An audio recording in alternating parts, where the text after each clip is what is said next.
इस कार्यक्रम के पुण्यार्जक हैं श्री मुकेश कुमार, मनोरमा देवी जैन, श्री सुभाष चंद, संगीता जैन, श्री अनिल कुमार सीए, नीरू जैन, श्री नरेश कुमार, श्वेता जैन, श्री सुदीप कुमार, मनाली जैन, श्री सर्वेश, प्रिया जैन, पुत्री सोनम, खुशी, पार्थ, कृष, धीरांश, धारांश, दिया जैन, चड़ोसिया परिवार, मछरिया वाले, Vadodara Rajasthan, scrap traders, Ankalikar steel industries, Sudeep alloys Vadodara, Sarvesh steels, Khyati industries, Indu Jain, Shikha Jain, Vedant Jain, Manu Jain, Vijay Jain, Modi Nagar निवासी, अमेरिका प्रवासी।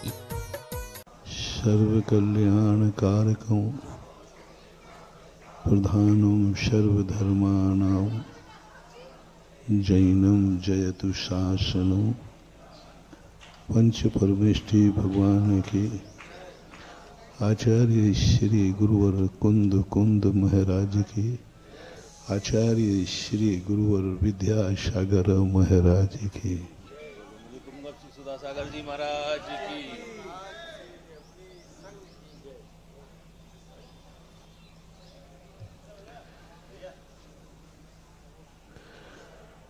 कल अपन ने प्रसंग समझने का प्रयास किया था। सवाल यह नहीं है कि तुम्हें कितना खर्च करना है, सवाल यह है कि तुम्हारी कमाई कितनी है।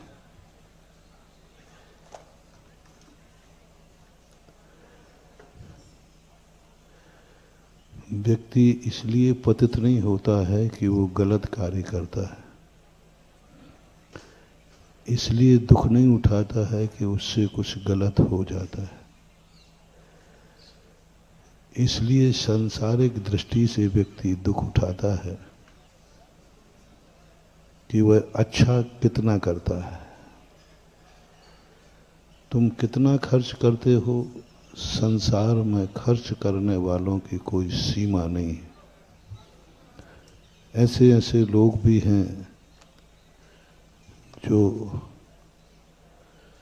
एक एक शादी विवाह में 2-2, 250-250 करोड़ रुपया खर्च करते हैं। कोई सीमा नहीं खर्च की। इतना खर्च करने के बाद भी वो दिवालिया नहीं होते, इतना खर्च करने के बाद भी वो कंगाल नहीं होते, इतना खर्च करने के बाद भी वे कर्जे में नहीं होते। क्यों? क्योंकि कमाई उनके खर्च से ज्यादा है। जब कमाई खर्च से ज्यादा होगी तो कभी दिवालिया होने का सवाल ही नहीं उठता है। इसलिए हर व्यक्ति को खर्च करने का मन ललचाता है, हर व्यक्ति का मन मचलता है कि मैं भी ऐसा खर्च करूं, मैं भी ऐसी गाड़ी लूं, मैं भी ऐसा मकान बनाऊं, मैं भी ऐसा घूमूं, खूब जम के खर्च करूं। जितनी भावनाएं तुम्हारी खर्च करने की होती हैं, उतना दिमाग, उतना सोच यदि तुम कमाई पे लगा लो तो तुम्हारी सारी इच्छाएं पूरी हो जाएंगी। कमाई करने में जी चुराता है, कमाई करने में उसकी सोचता भी नहीं है, खर्च करने की सोचता। एक व्यक्ति कलेक्टर का ऑफिसर को देखकर मन ललचता है कि मैं कलेक्टर कब बनूं। हर व्यक्ति का मन होता है। किसी से बच्चे से पूछ लेना, क्यों तुम्हारा मन कलेक्टर बनने का है क्या? तो हर बच्चा क्या कहेगा? है। मन मचलता है, कल्पनाएं करता है, ख्वाब रचाता है। यदि इतना टेंशन, इतना चिंतन वो कलेक्टर बनने की पढ़ाई पर दे दे तो फिर कलेक्टर बनने का टेंशन करना नहीं पड़ेगा, वो तो कलेक्टर बन ही जाएगा। कलेक्टर बनने पर हमारा मन ललच रहा है, हमें उस कलेक्टर बनने के पीछे जो पढ़ाई है, उस पढ़ाई पे मन नहीं ललचता। मैं भी इतना ही पढ़ूंगा, मैं भी इतना ही पढ़ूंगा, मैं दिन रात पढ़ूंगा। और यदि पढ़ाई पर हमारा इतना टेंशन हो गया तो हमें सब इच्छाएं पूरी हो जाएंगी। हमें भगवान बनने का मन ललचता है भगवान को देख करके। जितना हमें भगवान बनने का मन ललचता है, मैं अपने आप से भी कह रहा हूं, हम लोगों को, जैसे आप लोगों को धनवान को देखकर मन ललचता है कि मैं धनवान कैसे बनूं, उनके खर्चे देख करके मन होता है कि मेरी हवेली कब ऐसी होगी, मेरी गाड़ी कब ऐसी होगी, मैं अपने बच्चों का शादी ब्याह इतने ठाट से कब करूंगा। ये तुम लोगों के मन होते हैं। ऐसे हम लोगों का मन होता है जब भगवान का पंच कल्याणक देखते हैं, जब भगवान का दर्शन करते हैं, तो भगवान का दर्शन करते करते मन आ जाता है, जो पदवी तुमने पाई है उस पर मैं ललचाया हूं। तुम धनवान को देख के ललचाते हो, हम लोग धनवान को देख के ललचाते तो है। मन तो आता है कि मैं कब भगवान बनूं, मैं कब पंच कल्याणक जैसे मेरे पंच कल्याणक हों, कब मुझे मोक्ष मिले। जिनवाणी माँ कहती, बेटा जितना तू भगवान बनने का मन ललचा रहा है, इतना विकल्प, इतना टेंशन तू भगवान ने जो साधना की है वो साधना कर ले तो भगवान बनाना नहीं पड़ेगा, अपने आप बन जाएगा। उतनी साधना कर ले, साधना से ललचाओ, भगवान के पद से नहीं, साधना से। जो भगवान से आकर्षित होते हैं वे कभी भगवान नहीं बनते हैं, और जो भगवान की साधना से आकर्षित होते हैं वे भगवान बने बिना नहीं रहते हैं। हमें साधना से आकर्षित होना है। भगवान ने कैसी साधना की, कैसी तपस्या की, कैसे उन्होंने मन वचन काय को रोका, कैसे क्या किया। बस साधना में लग जाओ, कर्म करो, फल की कोई चिंता करने की जरूरत नहीं। फल चिंता से नहीं लगता, फल तो अपने आप लगता है। हमें महा चिंता करना है कि मैं कैसी साधना करूं, मैं कैसी पढ़ाई करूं, ये धनवान कैसे बना है, क्या किया था। यही तो सबसे प्रथमान युग क्यों लिखे गए, क्योंकि मालूम था आचार्यों को ये भगवान का वैभव देख करके मन ललचाएगा, इसका भगवान के बनने का मन होगा। तुरंत उन्होंने कहा, लो तुम भी बन सकते हो, ऐसी साधना करना पड़ेगी, ऐसी तपस्या करना पड़ेगी, इससे आकर्षित हो। जब जब तुम्हारा मन महान आत्माओं की साधना से आकर्षित हो जाए, समझ लेना तुम्हारा भविष्य बहुत उज्जवल है। मैंने तो अपने एक बार मन की परीक्षा की थी, तो मैं कई बार प्रश्नों में कह भी चुका हूं। भगवान बाहुबली का दर्शन करते हुए, भगवानों का दर्शन करते हुए मुझे भगवान बनने का भाव आता है, लेकिन मैं ललचाता नहीं हूँ। मैंने बाहुबली भगवान के सामने कहा, भगवान मुझे भगवान बनने की इतनी रुचि नहीं है। सुन रहे हो ना, हमारा सिस्टम ही उल्टा रहता है। सारी दुनिया कह रही है मुझे भगवान बनने की रुचि है, मेरा तो रुचि नहीं है, मेरी तो रुचि नहीं है भगवान बनने की। बस मेरी तो रुचि है कि मैं बाहुबली जैसी तपस्या करूं, पारसनाथ जैसी सहनशीलता आवे, भगवान पारसनाथ जैसे 10 भव तक उपसर्ग सहन करते रहे प्रभु, लेकिन कोई माथे पे शिकन नहीं। बस मुझे पारसनाथ बनने में उतना आनंद नहीं दिख रहा है जितना आनंद 10 भव से कमठ उपसर कर रहा है। फिर भी पारसनाथ को किंचित मात्र भी विकल्प, बस वो आनंद चाहिए। मोक्ष तो मिलेगा, कहाँ जाएगा, वो तो है ही, लेकिन ये आनंद, मोक्ष तो मिल ही जाएगा, पर ये तपस्या का आनंद। एक स्थान पर खड़े हैं, बेलें चढ़ गई, सांप चढ़ गए, बिच्छू चढ़ गए, साल भर तक गर्मी बरसात, लेकिन हिले भी नहीं, बामी बन गई। ये तपस्या का आनंद, इससे आकर्षित हो। और दुनिया क्या करती है, आजकल जो तथाकथित स्वाध्यायशील वाले होते ना, समय सार आदि पढ़ के विद्वान बनते, ये भगवान से तो ललचाते हैं, भक्त नहीं भगवान बनेंगे, लेकिन भगवान की तपस्या और साधना के नाम सुनते इनकी नानी मर जाती है, ये घबरा जाते। एक व्यक्ति था, समय सार पड़े हुए था बहुत, तो उसने एक दिन कहा, महाराज जी ऐसा मत समझो कि हम लोग मुनि बनने का भाव नहीं करते, हम लोगों का भी मुनि बनने का भाव करते हैं, और हमारा मन है, भाव है, मैं मुनि विरोधी नहीं हूं, हम मुनि बनने का भाव करते हैं। और महाराज मेरी भावना है कि मैं मुनि बन करके मरूंगा, मरने के पहले मैं जरूर मुनि बनूंगा।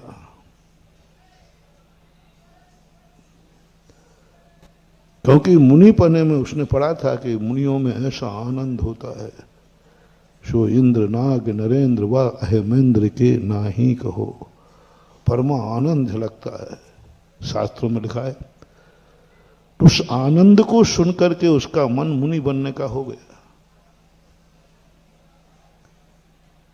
मुनि बनने का हो गया कि मैं भी मुनि बनूंगा, वो आनंद लूंगा। मैंने कहा अच्छी बात है। एक दिन मैं बिहार कर रहा था, मेरे पैरों में यही गर्मी का समय था, चतुर्मास के लिए जा रहा था, मेरे पैरों में फौले पड़े थे बहुत बड़े बड़े। मैं एक पेड़ की छाया में बैठा हुआ था। अभी आधा बिहार, लगभग 18-19 किलोमीटर का बिहार था, 8-9 किलोमीटर के बाद बैठ गया। वो सज्जन आ गए, उन्होंने मेरे पैर देखे, गर्मी देखी, पैरों के फफोले देखे, बोले महाराज जी ये क्या है? मैंने कुछ नहीं, चलने में ऐसा हो जाता है। वो महाराज जी अभी भी आप चलोगे? हमके अभी तो आधे ही चले हैं। फिर कल भी चलोगे? हमके चलना ही है, चतुर्मास पास में है, 200-300 किलोमीटर चलना है। आज भी चलोगे? कल भी चलोगे? इतने पैरों में फोले हैं, अब कोई बेड रेस्ट? मैंने कही नहीं, अभी चलना। उसने कहा महाराज जी वो जो हमने आपके सामने प्रतिज्ञा की थी ना कि हम मरने के पहले मुनि बनेंगे, वो प्रतिज्ञा वापस लेता हूं, आज के बाद कभी मुनि बनने का भाव भी नहीं करूंगा। कान पकड़ ली उसने। मैंने क्यों भैया, क्या बात? बोले ये इतने कष्ट उठाना पड़ेंगे? हमने तो सुना था कि मुनि बनने में आनंद ही आनंद है, यहां तो कष्टों का पहाड़ दिख रहा है। ये कष्ट, केशलोंच का कष्ट। उसने तुरंत अपना नियम वापस कर लिया, महाराज अब नहीं बनूंगा। बस यही हालत हो रही है। मैंने तुरंत कहा भगवान से, भगवान महावीर स्वामी, चौथे काल में लोग मुनि से प्रभावित होते थे, जो जितनी तपस्या करता था, जितने कष्टों में होता था, उनको देखकर मन आया था मैं भी ऐसे ही तपस्या करूंगा। और कलयुगी समय सारी देखो, मुनि की कठोर साधना देखकर उन्हें मुनि बनने का भाव भी बदल दिया। या तो सुधार करो, अन्यथा मामला बिगड़ जाएगा। महावीर स्वामी का समाचार आया, बेटा ये तथाकथित लोग हैं, ये महाराज तो बनना चाहते हैं लेकिन महाराज की साधना नहीं करना चाहते। ये कलेक्टर तो बनना चाहते हैं लेकिन पढ़ाई नहीं करना चाहते। ये अमीर तो बनना चाहते हैं लेकिन दान नहीं देना चाहते। ये खेत में फसल तो चाहते हैं लेकिन बीज बोना नहीं चाहते। फसल सब चाहते, कौन नहीं चाहता कि फसल हो, लेकिन खेती के पहले बोने के, फसल काटने के पहले की जो मेहनत है, वो फसल काटने के पहले की मेहनत बताओ कितनी है किसान की। बोने के पहले की मेहनत, अभी तो बोया ही नहीं, कितनी मेहनत करता है वो खेत में, फिर बोता है, साल भर रखाता है, तब कहीं फसल काटता है। लेकिन नहीं, वो तो होती नहीं बस फसल, बिना बोए, बिना खेत तैयार किए बिना जो फसल चाह रहा है वो है डाकू। क्योंकि डाकू बिना कमाए हुए दूसरे के कमाए हुए को लूट लेता है। मैं खेत तैयार नहीं करूंगा, मैं बोऊंगा नहीं, मैं कुछ, जब फसल पक जाएगी तो काटने का मन जरूर है। इसी का नाम है चोर। कमाएगा नहीं, बस किसी के कमाई का जेब में पैसा देखे, थैले में पैसा देखा, तिजोरी में पैसा देखा, तो चोर का मन क्या हो जाता है चोरी। अब कमाना नहीं है, कमाने के प्रति नहीं ललचा रहा है। देखो चोर की नीयत से देखना, चोर और ज्ञानी व्यक्ति में कितना अंतर है। ज्ञानी व्यक्ति सेठ को कमाई करते देखता है पैसा, वो पैसे से नहीं ललचाता, वो सोचता है इन्होंने किस ढंग से पैसा कमाया, किस विधि से कमाया, वो उनसे हुनर सीखेगा। उसका भी भाव है पैसा चाहिए, लेकिन वो सेठ की कमाई को नहीं लौटेगा, सेठ के कमाने की विधि सीखेगा। और चोर क्या करेगा, हमें विधि विधि से कोई मतलब नहीं है, हमें तो धन हमारे पास आना चाहिए। बिना कमाए यदि किसी धन पर हमारी नीयत खराब होती है, समझ लेना इसी का नाम डाकू है। डाकू की परिभाषा बना रहा हूं। बिना कमाए, बिना मेहनत के यदि तुम्हारी उस कमाई को पाने की इच्छा हो रही है, तो इसी का नाम है डाकू। डाकू को पता भर चला कि इसकी तिजोरी में पैसा है, इसकी जेब में पैसा है, बस वो उसके पीछे लग जाएगा। इतना तक पाप करता है कि धन तो ले ही जाएगा और बेचारे उस कमाने वाले को भी मार जाएगा। देखो उस पापी को ये भाव भी नहीं आया, धन इसका है, ये बचा रहा है, हमसे लड़ रहा है, कौन अपना धन नहीं बचाएगा, लेकिन वो कमाने वाले को भी मार जाता है। उसके मन में परिणाम बिगड़ जाते कि नहीं, धन चाहिए। मोटिवेशन,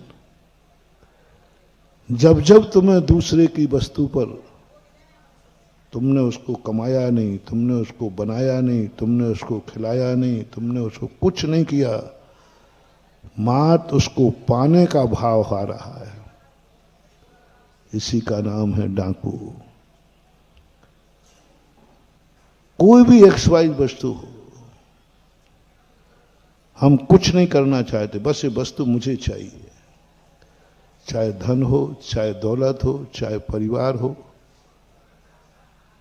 चाहे स्त्री हो, चाहे पुरुष हो। तुम उस स्त्री को ना तो तुमने विवाह किया, ना तुमने पालन किया, ना उसको तुम खिलाते हो, ना पिलाते हो, ना खर्च उठाते हो, फिर भी दूसरे की स्त्री पर नियत खराब करते हो, इसी का नाम है डाकू। पति को इतना दोष नहीं आता क्योंकि वो उसकी रक्षा भी करता है, उसका खर्चा भी उठाता है, उसका पालन भी करता है, तब वो उसके लिए ग्रहण करता है। लेकिन व्यभिचारी कुछ नहीं, उसकी कोई जिम्मेवारी नहीं है, बस उसको तो पाप करना है, जिम्मेवारी कुछ भी नहीं है। पति उसका सेवन करेगा, शेयर करना आप लोग, पति स्त्री का सेवन करने के बाद बच्चा होगा तो उसका पालन करेगा कि नहीं, पढ़ाएगा कि नहीं, पूरी जिंदगी निकालेगा कि नहीं? जिम्मेवार आदमी है। और व्यभिचारी, व्यभिचार तो करेगा, लेकिन यदि उसका बच्चा हुआ तो वो उसको छोड़ देगा या ग्रहण कर लेगा। ये है पाप। इंद्रियों के विषयों का सेवन करना इतना बड़ा पाप नहीं है, लेकिन जिम्मेवारी से भाग करके पाप करना ये महापाप कहलाता है। इसको बोलते व्यभिचार। ना तो तुम उस स्त्री की रक्षा करोगे, ना उसका पालन करोगे, ना उससे होने वाले बच्चे की जिम्मेवारी तुम्हारी होगी। इसी का नाम तो है पशु। महानुभाव, बहुत बड़ा मोटिवेशन दे रहा हूं, अपने मन को संभालो। यदि तुम्हारे पाप करने का भाव है तो पाप की जिम्मेवारी को भी स्वीकार करो। उसका फल मिलेगा तो उसको स्वीकार करो, उसका फल जो मिले उसकी भी सुरक्षा करो। अन्यथा इसी प्रकार से जो हमने किसान का उदाहरण दिया, धन दौलत का उदाहरण, कभी भी किसी के धन पर नियत खराब नहीं करना। आप देखो उस धनवान व्यक्ति ने कैसे धन कमाया होगा, कितनी मेहनत की होगी, कितना व्यापार इन्वेस्ट कितना किया होगा, कितना किया होगा, अपनी संपत्ति बेची होगी, शायद लोन भी, व्यापार करने के लोन भी उठाया होगा, कर्जा भी उठाया होगा, दिन रात मेहनत की है, तब 2-5 लाख रुपया वो कमाया पाया। और तुमने उसको उठाने का भाव कर लिया और उसको मारने का भी भाव कर लिया। जाओ महानुभाव, तुम कितने भी चोरी कर लेना, तुम्हारी जिंदगी में ऐसे कर्म का बंध होगा, कल तुम भीख भी मांगोगे तो भीख भी नहीं मिलेगी। ये जितने भिखारी हैं ये पूर्व भाव के बहुत बड़े बड़े डकैत हैं, बहुत बड़े बड़े डांके डाले होंगे, बहुत बड़े बड़े डांके निकाले, अनेक कारणों में एक कारण ये भी। और किसी को डांका डालने के साथ उसको मार भी दिया होगा, तब कर्म ने कहा, रे दुष्ट, तू पैसा भी छीन रहा है और कमाने वाले के प्राण भी ले रहा है, जा तो कल भिखारी बनेगा तो भीख भी नहीं मिलेगी, भीख भी नहीं मिलेगी। नहीं महानुभाव, मैं अपने भक्तों से कहना चाहूंगा, कभी भी किसी के कमाए हुए धन पर नियत खराब नहीं करना। अभी मैं बता रहा हूं थोड़ा सा, नियत खराब नहीं करना, उसको अपहरण करने का भाव नहीं करना। कोई भी संपत्ति हो, कोई भी वस्तु हो, धन हो, दौलत हो, स्त्री हो, परिवार हो, मकान हो, जायदाद हो, उसकी पहले उसके पीछे की उसकी मेहनत देखो क्या है। धर्म क्षेत्र में भी यही, धर्म क्षेत्र में भी यही। महाराज जी आप तो साधना मैं करूं, महाराज जी हमें आशीर्वाद दे दो ना। हाँ दे दूंगा, दे दूंगा। तुम्हारे लिए तो कमा रहे हैं कि डाकू लोग सब पले पुसे। यहां भी यही चलता है, भैया ये आशीर्वाद को लेने क्यों आए तुम? अरे महाराज इस आशीर्वाद में बहुत शक्ति है। क्यों है? आप बड़ी तपस्या करते हैं, इतनी तपस्या करते हैं। मुनि महाराज की तपस्या तो है ही, और तुम्हें मालूम है कि इतनी तपस्या कर, जो जितना ज्यादा साधु तपस्या करेगा, साधना करेगा और उसमें कष्ट होगा, उतने उस साधु से तुम ज्यादा प्रभावित होते हो। क्योंकि इसके पास माल ज्यादा है।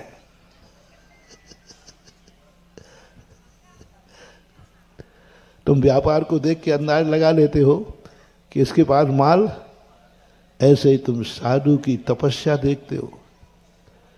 दिगंबर जैन साधु पर हर भारत का क्या विश्व का हर व्यक्ति आकर्षित होता है, क्योंकि इनकी तपस्या देखता है, इनकी चर्या देखता है, इनके केसलॉन्च देखता है, इनके आहार देखता है। 48 टेम्परेचर पे 24 घंटे में एक बार खाना पीना, हर व्यक्ति कहता है जैन साधु बहुत मालामाल है, इसके पास अतिशय है, इसके पास शक्तियां हैं, इसके पास शक्तियां हैं। आपको भी मैं शेयर कर रहा हूं, जो साधु, एक साधु बिल्कुल कम तपस्या करते ही नहीं है, शीतलाचार्य है, और एक साधु खूब तपस्या करता है, खूब तपस्या करता है। अब इन दोनों में से आप किसका आशीर्वाद लेना चाहोगे मनोज बाबू?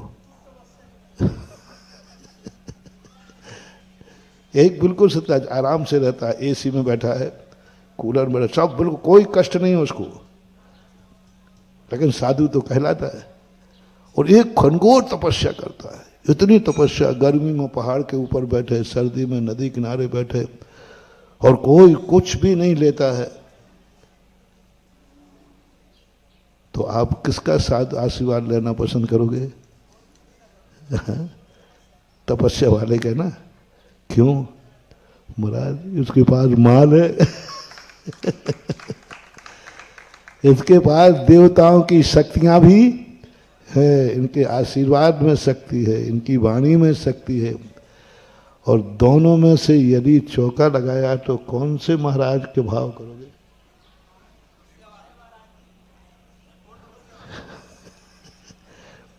नहीं, पहले वाले को दे दो ना।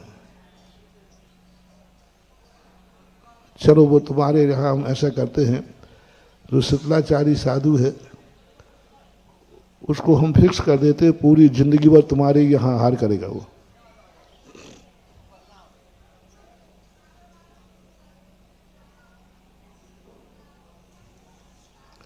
जिंदगी भर खतौला में भेज दो, है हमारे पास महाराज हैं ऐसे। चलो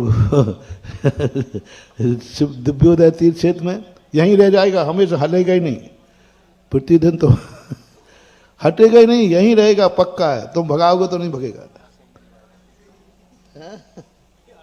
प्रतिदिन आहार देने मिलेगा, तुम देखो प्रतिदिन आहार देने मिलेगा।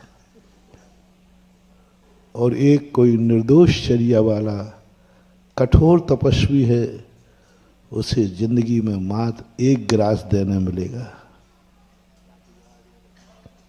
बहुत कम कर दिया हमने, कितना? 1 गिलास दे पाओगे बस। और उस साधु को तुम दिन भर जितना जाओ, तुम प्रतिदिन दो ना, खूब आराम से। तुम्हारे अलावा कोई बीच में डिस्टर्ब करेगा ही नहीं, तुम अकेले ही देते रहना, कोई आएगा ही नहीं।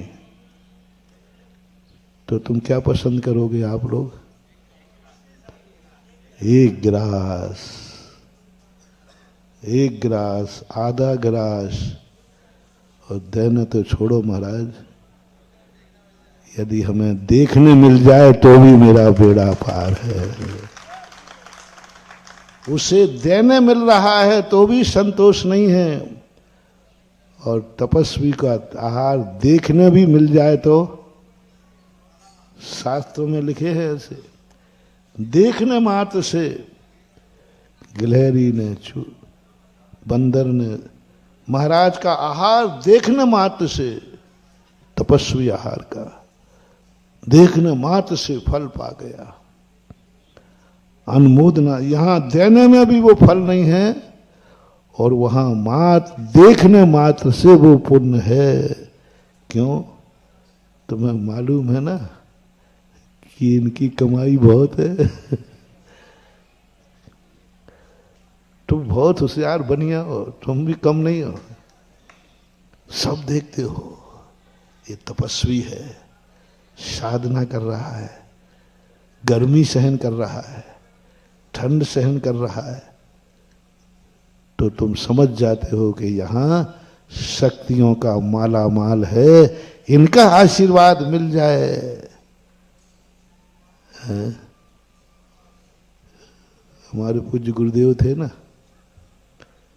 दुनिया के महाराज लोग बुला के आशीर्वाद देते थे, मंत्र देते थे, तंत्र देते थे, झाड़ा देते थे, फाड़ा देते थे, सब तुम लोगों को मालूम है, दवाई की पुड़िया भी। और हमारे आचार्य श्री पर लाइन कहाँ लगी रहती थी? आचार्य श्री आशीर्वाद भी नहीं देते थे, देखते नहीं थे, बोलते नहीं थे, तो भी श्रावक कहता था। और दूसरे महाराज बोल रहे, पीछे लगा रहे, आशीर्वाद दे रहे, तो भी वो संतुष्ट नहीं हो रहा है। और यहाँ ये कह रहा, भली महाराज ने देखा या नहीं देखा, लेकिन मैंने महाराज को देख लिया, आनंद आ गया, आनंद आ गया, आनंद आ गया, मैंने महाराज को देख लिया। एक व्यक्ति राजस्थान में आया, बोले महाराज जी बड़ा आनंद आ गया। मैंने क्यों? बोले आचार्य श्री के दर्शन करके आया, उतना खुश, उतना खुश।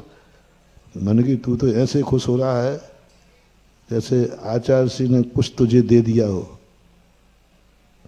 कोई मंत्र तंत्र तो नहीं दे दिया तुझे। बोले महाराज आपको मालूम है आचार्य जी को देते हैं क्या? तो हमने कहीं पीछी लगा दी होगी। आचार्य जी वो पीछी लगाएंगे। तो मैंने कही भाई तेरे से कोई बातें कर ली होंगी, वहां समय कहाँ मिलता है। तो मैंने कहा आचार्य जी ने तुझे देख लिया होगा। बोले उन्होंने आंख उठा के भी नहीं देखा। तो फिर मैं नहीं, पागल क्यों घूम रहा है, क्यों झूम रहा है? बोले ना तो उन्होंने आशीर्वाद दिया, ना कुछ दिया, ना उन्होंने हमें देखा, बस आनंद आ गया। मैंने उनको जरूर जी भर के देखा है, जी भर के देखा, आंख फाड़ के देखा, आंख भर के देखा, बहुत अच्छी तरह देख गया। देखो ये होती है आत्माएं, जिनके देखने मात्र से रोम रोम पुलकित हो जाता है, क्योंकि वहां कमाई है। तो हम तो बहुत सावधान रहते हैं, क्योंकि तुमने माल देखा नहीं और तुम्हारी नीयत खराब हुई नहीं, हुई नहीं। मैं मना नहीं कर रहा हूं, क्योंकि पर ये कह रहा हूं, कितने तुम लूटते जाना, लुटेरे कभी अमीर होने वाले नहीं हैं। कितने तुम महाराज का आशीर्वाद लेते रहना, कितने तुम तपस्वी का, तीर्थंकर का भी आशीर्वाद लेते रहना, लेकिन तुम्हारा भंडारा भरने वाला नहीं। चोरन के घर खेती भई, मान डुकरिया मोटी भई।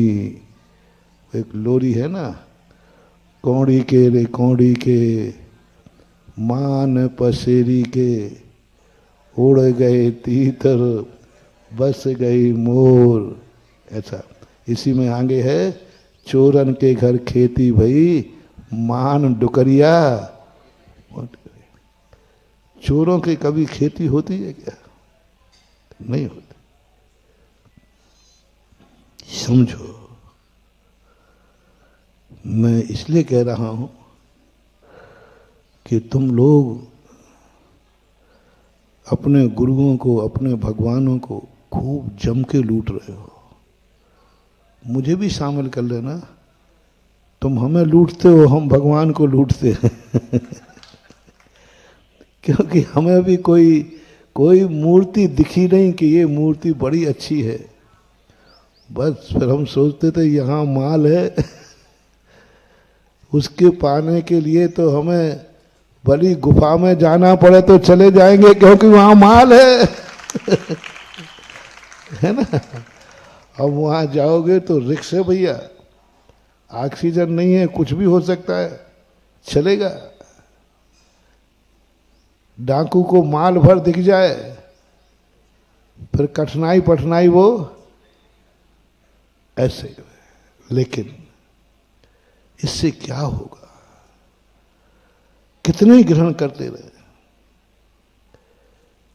एक बार एक सेठ के यहां चोर घुसा, 6 बार चोरी की उसने, उन्हीं डाकुओं ने। 6वीं या 7वीं बार जब चोर पहुंचे तो सेठ सेठानी दोनों थे, यथार्थ घटना है। उन्होंने बैठाला, माँ जी उठ गई, बोले भैया तुम लोग फिर आ गए? अच्छा तुम लोग फिर आ गए, फिर लूट के ले जाओगे? भैया थोड़ा पानी मानी पी लो, बैठ जाओ, थोड़ा सा अपन 2 बातें कर ले। तो चोर बैठ गए। सेठ जी कहता है कि मैं लेटे लेटे मेरे प्राण निकल रहे, ये ऐसे बातें कर रही जैसे इसके पीहर के भैया आए हो। बोले भैया ये बताओ मुझे, आप हमारे यहाँ 6 बार चोरी कर चुके, पहली बार चोरी करने आए थे तब भी आपने यही कहा था हम लोग परेशान हैं, हम गरीब हैं, हम दुखी हैं, इसलिए हम लोग चोरी करते। तो हमें खुशी थी कि चलो हमारा धन किसी के काम आ गया। हम अपने सेठ जी को समझा देते कोई बात नहीं, बेचारे चोर परेशान थे, उनके बाल बच्चे हैं, परिवार हैं, अपने यहाँ तो और कमा लेंगे रखा है, उनके काम आ गया। दूसरी बार फिर आए, 6वीं बार आए। बताओ पहली बार में तुम हमें कुछ छोड़ के गए थे क्या, कि सब लूट ले गए थे? सब लूट ले गए, पूरा साफ करके गए, फिर भी दोबारा हमारे पास फिर माल तुम्हें दिख गया। 6 बार लूटने के बाद भी आज हम सेठ के सेठ हैं, और 6 बार तुम लूट के माल ले गए फिर भी चोर के चोर हो। 6 बार लूटा तो भी आज हमारे पास माल है, तभी तो तुम लूटने आए हो। वो 6 बार के लूट का माल कहां है? चोर के चोर हो। आज 7वीं बार भी चोरी करने आए तो क्यों आए? बोले इसलिए आए हैं कि हम परेशान हैं, हमारे ऊपर कर्जा हो गया। पहली बार में भी आपने यही कहा था, और 7वीं बार में भी। भैया दूसरों का माल चोरी कर करके तुम पूरी जिंदगी भर रहना, कभी साहूकार नहीं बनोगे, और मेहनत की कमाई खाओगे तो 6 बार लुटने के बाद सेठ के सेठ बने रहोगे। उन चोरों का मन ऐसा हुआ, द्रवीभूत हो गए। आए थे ऊपर से कूद करके, और सारे चोरों ने उन माँ जी के पैर पड़े। सेठ जी कह रहे हैं कि ऐसे पैर पड़ रहा है जैसे राखी बांधने के बाद भैया पैर पड़ता है। पैर पड़े और कहता, चोर कहते आज से तुम मेरी गुरु माँ हो, हम तुम्हें साक्षी करते हैं जिंदगी में भूखों मर जाएंगे लेकिन कभी चोरी नहीं करेंगे।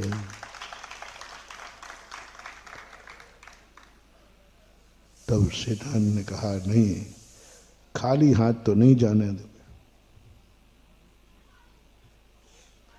आज तक हमारे दरवाजे चोर बन करके तुम चोर ले गए, आज तुम ईमानदार बन करके लो मैं तुम्हें पूंजी देता हूं, इस पूंजी से धंधा करना और फिर सिद्धि देखना।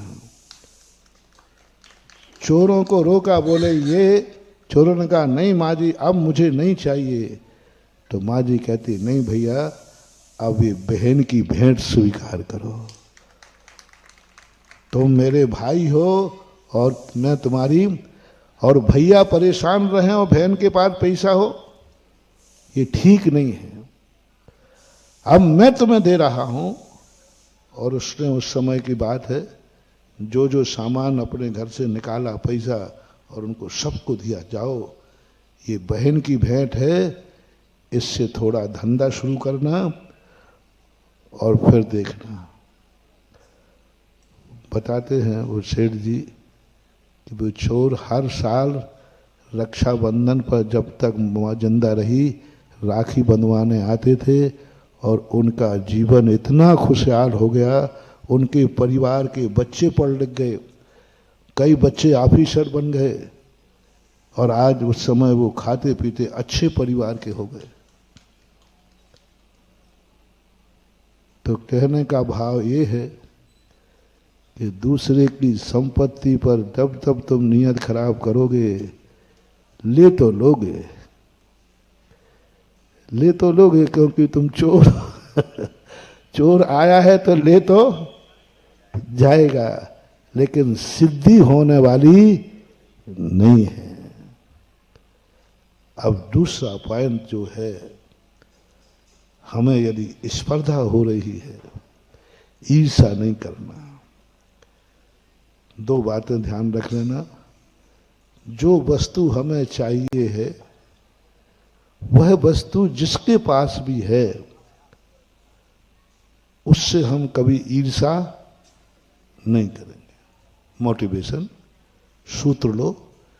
जो वस्तु मुझे चाहिए है और मेरे पास नहीं है, और वह वस्तु किसी दूसरे के पास है, तो हम उससे ईर्षा नहीं करेंगे, उसको नुकसान नहीं पहुंचाएंगे। दूसरा बात, जो मुझे वस्तु चाहिए है वो किसी दूसरे के पास है, हम उस पर नियत खराब नहीं करेंगे। जो अभी हमने कहा, डाकू नहीं बनना, डाकू नहीं बनना।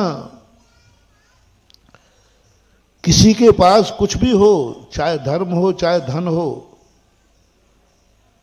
चाहे ज्ञान हो, चाहे ध्यान हो, चाहे भगवान हो, चाहे गुरु हो,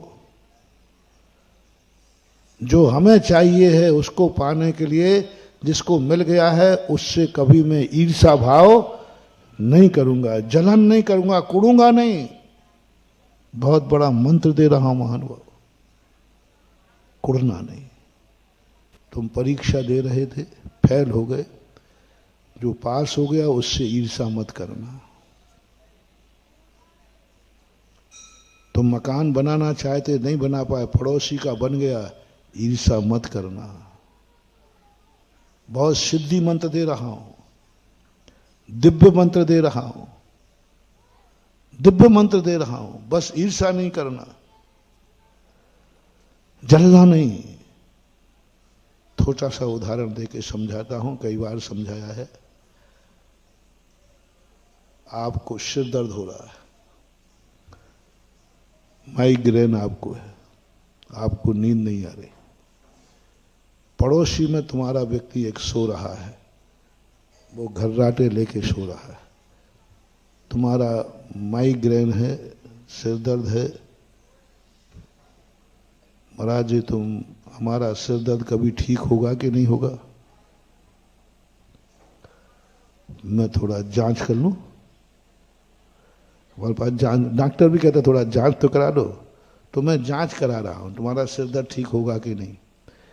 जांच मशीन दे रहा हूं, तुम्हारा सिर फट रहा है, नींद बिल्कुल नहीं आ रही है, और पड़ोसी में सोने वाला व्यक्ति घर्राटे लेके सो रहा है, तुम्हें कैसा लग रहा है?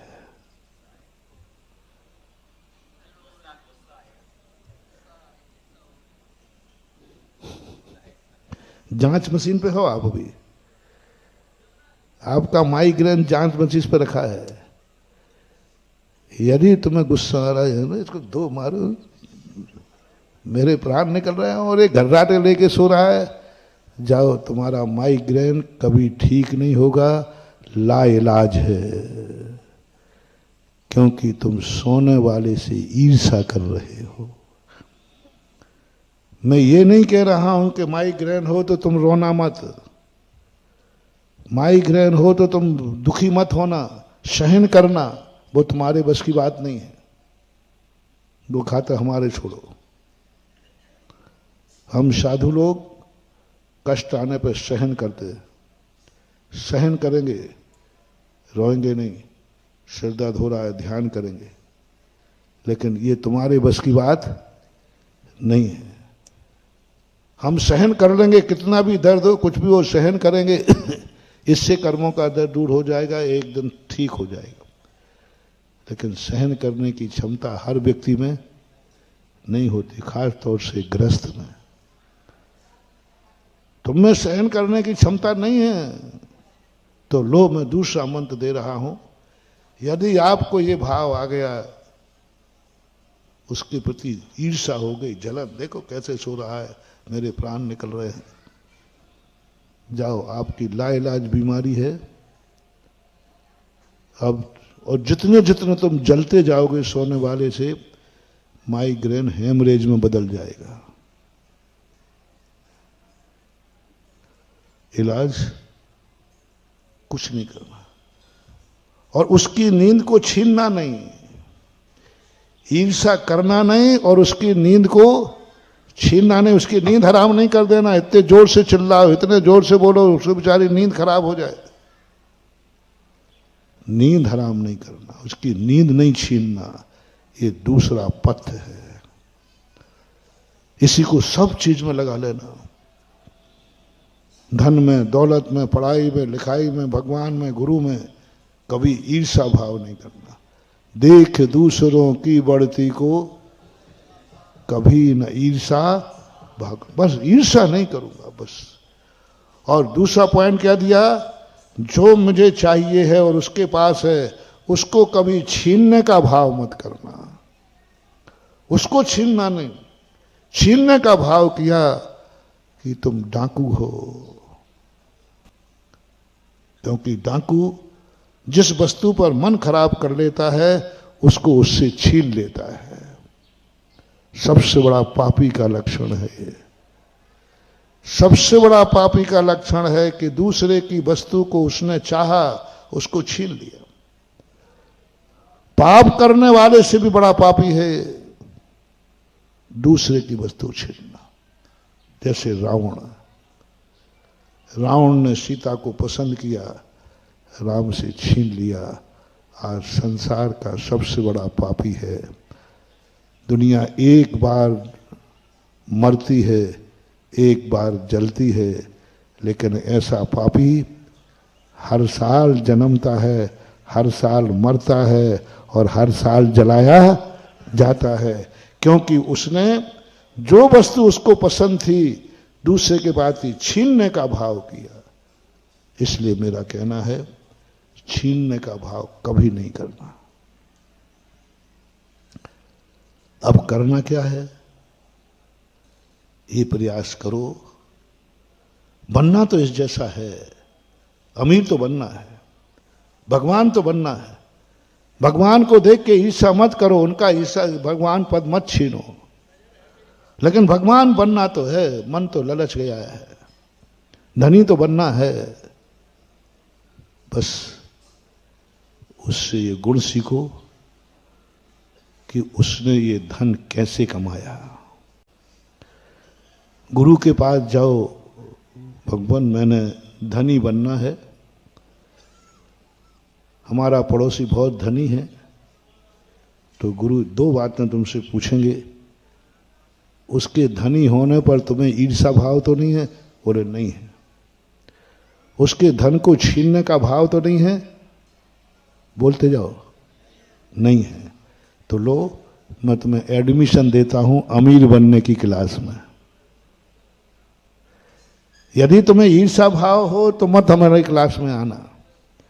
उसको छीनने का भाव हो तो डाकू बन करके जाओ, तुम छीनो, मेरे पास मत आना।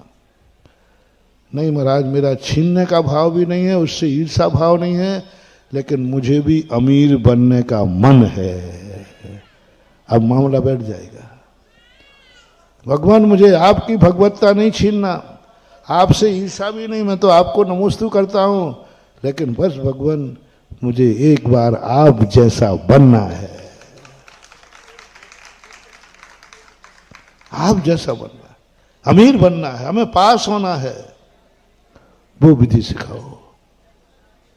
तो फिर गुरु तुम्हें बताएंगे। अब देखना, बोलो कौन कौन अमीर बनना चाहता है? सब जाने नहीं उठाएंगे तो ही बनना चाहते। कौन नहीं बनना चाहते? सब बनना चाहते।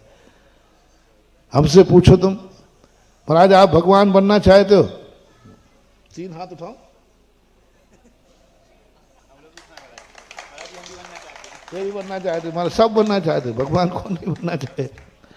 तुम धनी बनना चाहते हो, हम भगवान बनना चाहते हैं। अब ये बात अलग है कि मैं तुमसे पूछूं कौन कौन मुनि बनना चाहते हो, तो शायद छुल्लक जी उठा देंगे हाथ। तुम लोग अभी ऊपर ऊपर उठाओगे।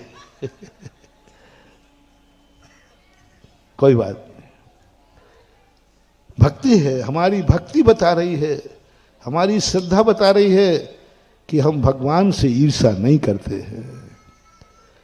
ईर्ष्या करने वाला भक्ति नहीं करता, ईर्ष्या करने वाला नमोस्तु नहीं करता। ईर्ष्या करने वाला तो उसका विनाश का भाव करता है, इसका नाश हो जाए, मेरे पास नहीं है इसके पास क्यों है, ये फैल हो जाए, नाश हो जाए। अपन लोग भगवान से ईर्ष्या नहीं करते क्योंकि अपन भगवान की भक्ति करते हैं, नमोस्तु करते हैं।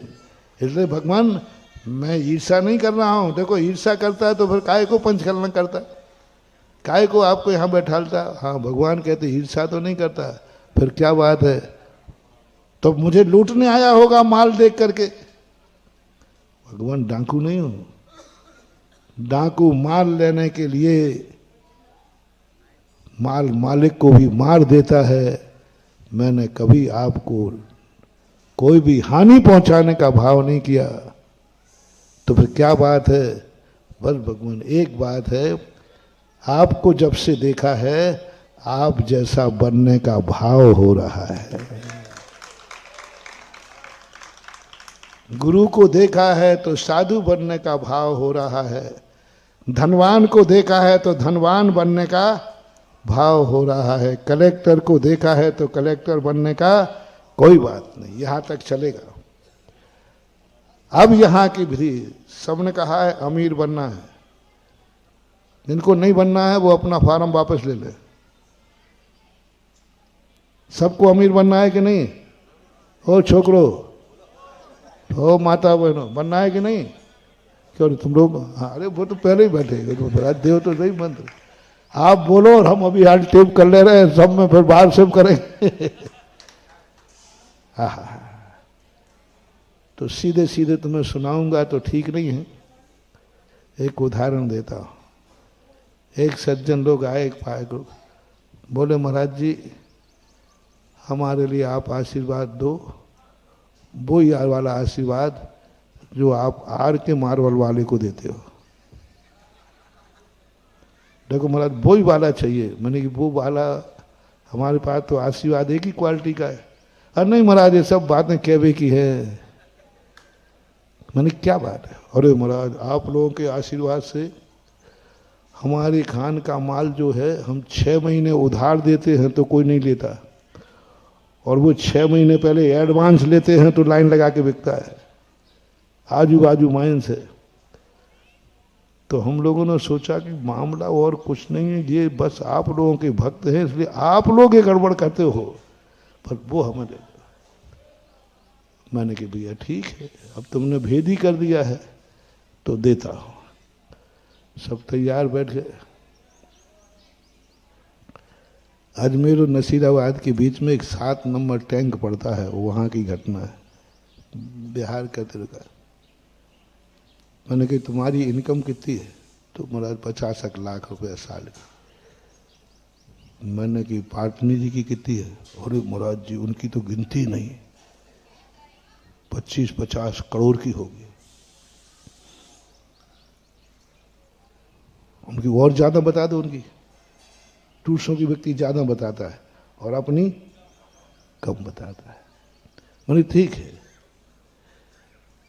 वो कम से कम मुझे मालूम है उस समय की बात है, साल भर में 5 करोड़ रुपया दान देते, ये तो मुझे मालूम है। तुमने कितना दिया जिंदगी में?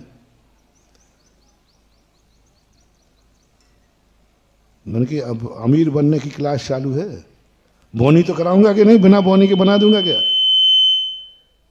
5 करोड़ रुपया बोता है जमीन में दान में, तब 50 करोड़ की फसल आती है उसके खेत में। तुम कितना बोते हो उनमें एक दो लोग थे जो बोले जिंदगी में मैंने कभी गुल्लक में 5 रुपया भी नहीं डाले, कोई दान नहीं दिया, कोई दान नहीं दिया। मैंने कि बिना बोए बिना खेत के जो फसल पर नियत खराब करता है उसी का नाम है डाकू। डाकू की परिभाषा क्या बनाई है अपन ने? जो खेत नहीं, मेहनत करे नहीं, कुछ नहीं करना, मार फसल देखकर भाव आ जा रहा है। मैंने कि भैया तुम डाकू की नीति से चलोगे, साधु का आशीर्वाद नहीं फलेगा। डाकुओं को साधुओं का आशीर्वाद नहीं फलता है। तुम नियम करो कि उनका जितना परसेंटेज दान है तुम भी उतने ही परसेंटेज में दान देना शुरू कर दो, तुम्हारी भी वही स्थिति हो जाएगी जो उनकी है। अच्छा, दूसरा कहता भैया चलो यहां तो मामला उल्टा बैठ रहा है, अपन तो आए थे और लेवे ही था तो और देने के। नमस्ते महाराज, अब जा रहे, आपके बिहार का समय हो गया, बिहार कर नहीं रहा तो तुमने क्यों भाई, क्या बात? नहीं महाराज जी अब थोड़ा टाइम हो गया, आपका भी टाइम हो रहा, हमें भी जाना है। मुझे पधारो साहब, वो आज तक नहीं आए। क्या चाहते हो तुम लोग, क्या चाहते हो तुम सब लोग? हम तुम्हें आशीर्वाद दे देकर डाकू बनाए? आशीर्वाद दे दे करके डाकू बनाए? मंत्र दे दे करके डाकू बनाए? ये सब डाकू बनाने के रास्ते हैं। लो मेरा आशीर्वाद, तुम्हारा सब काम हो जाएगा। करो यहां पर मंदिर में भगवान के दर्शन, सब काम हो जाएगा। नहीं महानुभाव, मैं डाकू बनाऊंगा नहीं। मैं तो कहूंगा मेहनत करो। मैं कलेक्टर बनने का आशीर्वाद नहीं दूंगा। तुम कहते हो महाराज मुझे कलेक्टर बनना है, आशीर्वाद दो। मैं इन डाकुओं को कलेक्टर नहीं बनने दूंगा। तुम आशीर्वाद लो, महाराज इस कलेक्टर ने जितनी पढ़ाई की है उतनी पढ़ाई मैं भी करूं। दोनों हाथ से आशीर्वाद है। पढ़ाई करने का आशीर्वाद दो, दान करने की होड़ ना करो कि अमीर आदमी क्यों बना है, साथ में इसने पूर्व भाव में दान दिए थे, आज भी दे रहा है, इसकी होड़ करो।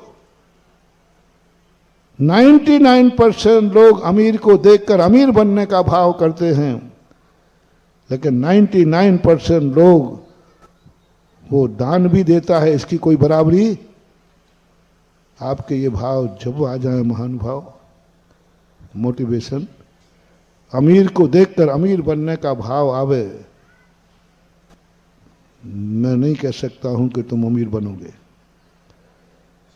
लेकिन किसी सेठ दानी को देखकर भाव आए ऐसा दान मैं भी कब दूं, जाओ मेरा आशीर्वाद फलेगा। अंतर आ गया ना दोनों में? समझ रहे हो ना अंतर?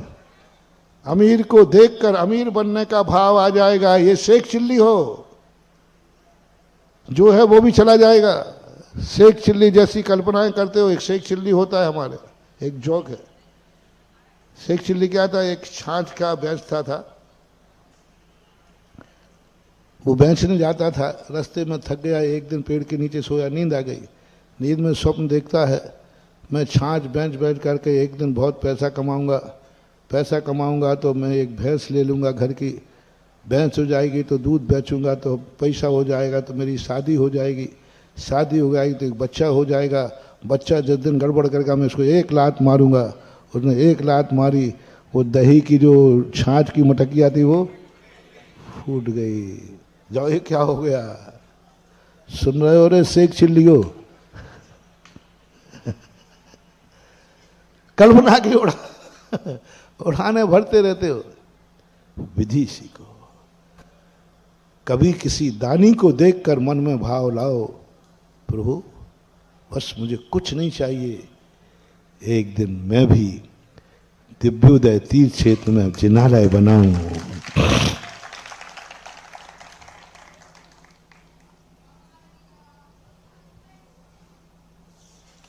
अमीरों को पैसा देख करके तो खूब जले हो, खूब कुड़े हो, खूब सांप लुटे हैं तुम्हारे सीने पर। अमीरों को देखकर लूटने का खूब भाव किया होगा।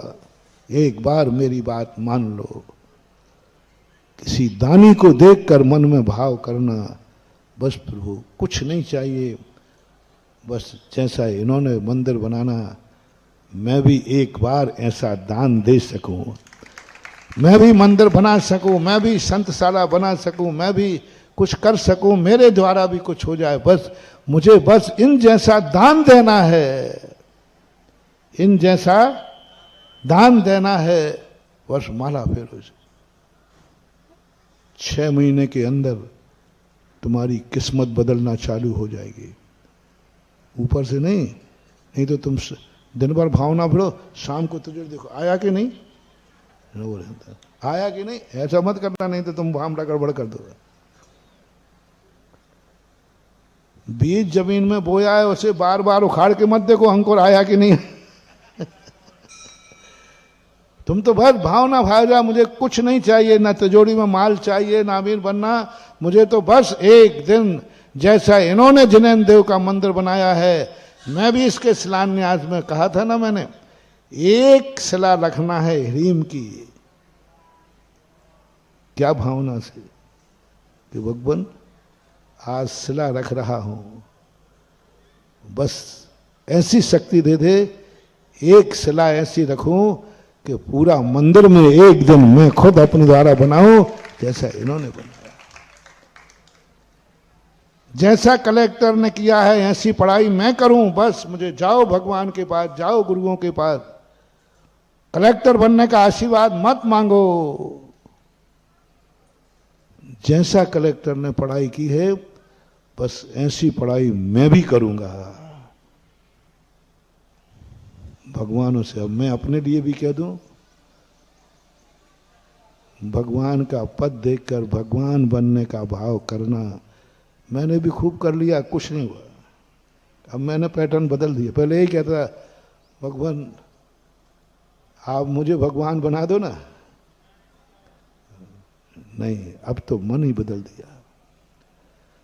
अब भगवान से भगवान बनने का मन नहीं मांगता, अब तो एक ही बात मांगता हूं, जैसी तपस्या आपने की है वैसी तपस्या मैं कर सकूं, बस इतनी सी भावना। गिरनार पर्वत पर नेमिनाथ भगवान से हमने यही कहा, भगवान मुझे कुछ नहीं चाहिए, मुझे भगवान बनने का भी कोई ललक नहीं है, बस मैं तुम्हारी पावन था, तुम इतने पावन कि आज हजारों साल हो गए, जिस पहाड़ को तुम्हारे नख केशों ने छुआ वो पहाड़ इतना पावन बन गया कि साधु भी उस पहाड़ को नमोस्तु करने आ रहे। ऐसी क्या पवित्रता थी आपकी कि जिस पहाड़ को छुआ वो पहाड़ पावन हो गया, पत्थर पावन हो गया। आज वहां हम धोख दे रहे हैं, बस मुझे कुछ नहीं चाहिए, मेरा भी मन वचन का इतना पवित्र हो जाए, जिस पहाड़ को छुए वो भी पावन हो जाए। भगवान का अभिषेक करते हुए देखना चाहिए, भगवान क्या है आपकी माया। एक जल आपके शरीर को छू गया, औषधि बन गया। एक शरीर को, एक जल शरीर को छू लिया, महाराजों ने सिर पे धारण कर लिया। बस भगवान मुझे मेरा शरीर भी एक दिन इतना पावन कर लूं कि जो इसको छुए वो भी पावन हो जाए। पावन करो, साधना का मांगो। बाहुबली से मांगो तो बाहुबली बनने का भाव नहीं, बाहुबली जैसी साधना करने का भाव मांगो। उनकी साधना जो है वो साधना मैं करूंगा। पारसनाथ की साधना करना है, और जब हम साधना में जुट जाएंगे तो फल की चिंता करने की कोई, बस मुनि को देखकर मुनि बनने का भाव आना अलग चीज है, और मुनि की साधना करने का भाव अलग चीज है। जैसा महाराज ने साधना की है ऐसी मैं भी करूंगा। नहीं करो, रास्ते खुलते चले जाएंगे। हमें फल नहीं, हमें कर्म करना सीखना है। यही तो अर्जुन से कह रहे थे श्री कृष्ण, तुम फल की चिंता मत कर, कौन हारेगा कौन जीतेगा? तू कर्म कर, कर्म। कौन जीतेगा कौन हारेगा? इस समय कर्म क्या है? न्याय और अन्याय दो सामने खड़े हैं। तू कर्म कर। अर्जुन ने पूछा था कि ये बताओ मधुसूदन, मैं हारूंगा कि जीतूंगा? आप जीत की कह दो तो लड़ूं, और हार की कह दो तो काय को लड़ूं? पैसा खराब। चुनाव में लोग आते मेरे पास, बोले महाराज जी देखो चुनाव में बहुत ज्यादा खर्च होता है।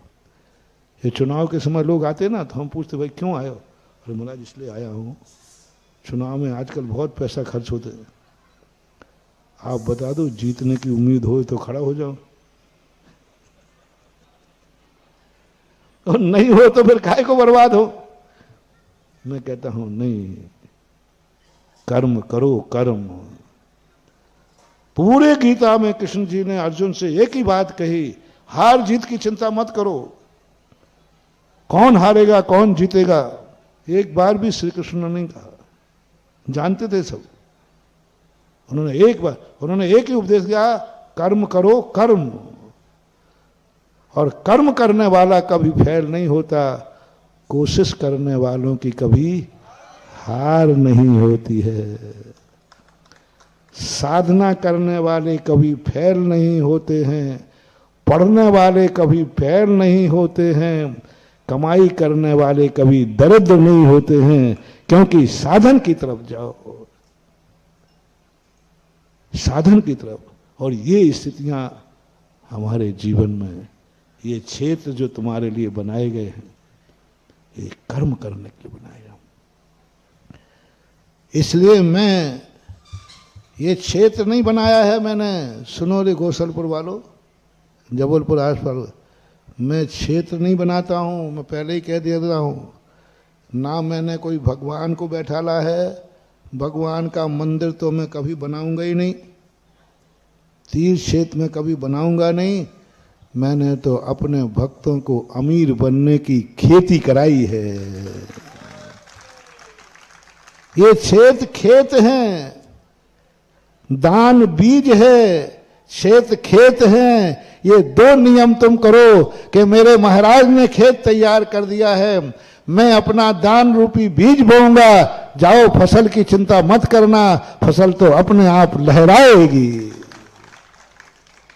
अब महाराज जी बस यही जगह आपसे परेशान है, बस ये जो दान की बात कहते हो उसी में हमारे प्राण निकलते हैं। आप दान बस आप अपने प्रश्नों में से ये दान शब्द हटा दो, और कमाई का यदि आप कहो लाओ मैं तुम्हें धनवान बनाता हूं, इतनी भीड़ आएगी, पर दान की मत बोल।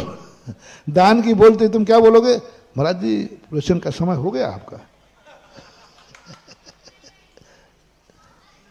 और महानुभाव, आज तक खेत में बोए बिना किसी की फसल आई नहीं, और जो तुम्हें बिना बोए बिना लक्ष्मी यंत्र देवे, कुबेर यंत्र देवे, तो समझ लेना ये ठगिया है, तुम्हारे लिए ठग के चला जाएगा।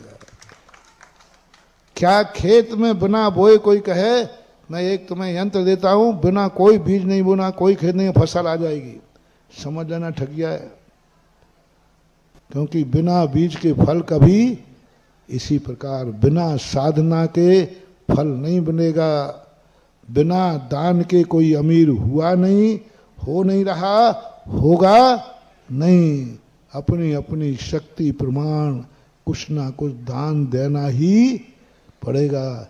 इसलिए दिव्योदय तीर्थ क्षेत्र क्या है इसका दूसरा नाम? अमीर बनने का खेत। कोई पूछे महाराज ने दिव्योदय तीर्थ क्षेत्र रखा है, इसमें क्या देगा? बोले ये खेत है। बोले काय की खेती होती है? काय की खेती होती है?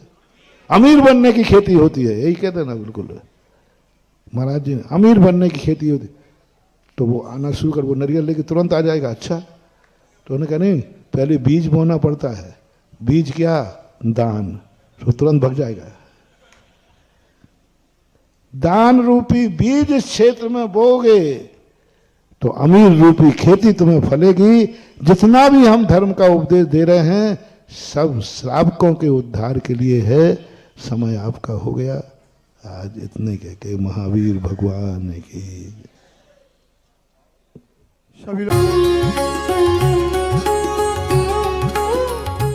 इस कार्यक्रम के पुण्यार्जक थे श्री मुकेश कुमार, मनोरमा देवी जैन, श्री सुभाष चंद, संगीता जैन, श्री अनिल कुमार सीए, नीरू जैन, श्री नरेश कुमार, श्वेता जैन, श्री सुदीप कुमार, मनाली जैन, श्री सर्वेश, प्रिया जैन, पुत्री सोनम, खुशी, पार्थ, कृष, धीरांश, धारांश, दिया जैन, चड़ोसिया परिवार, मछरिया वाले, Baroda Rajasthan, scrap traders, Ankalikar steel industries, Sudeep alloys Badodara, Sarvesh steels, Khyati industries, Indu Jain, Shikha Jain, Vedant Jain, Manu Jain, Vijay Jain, Modi Nagar निवासी, अमेरिका प्रवासी।